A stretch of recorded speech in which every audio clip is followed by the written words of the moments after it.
बेपासे बख्शापुर वेझो गबलू थाणे जी हद में कार इल्ज़ाम हेठ मुड़स था नौजवान ज़ाल क़त्ल थी वई है। जवाबदार मुड़स पंहिंजे साथियुनि जी मदद सां बंदूक जा फायर करे 25 वरियनि जी ज़मीरा बंगवार के क़त्ल करे छॾियो।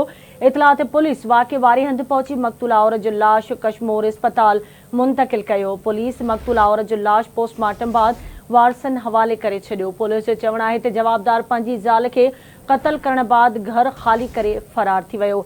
अफ़सोसनाक ख़बर अवां सां शेयर कई पिया। बख्शापुर वेझो गबलू थाणे जी हद में कारे इल्ज़ाम हेठ मुड़स तां नौजवान ज़ाल क़त्ल थी आहे।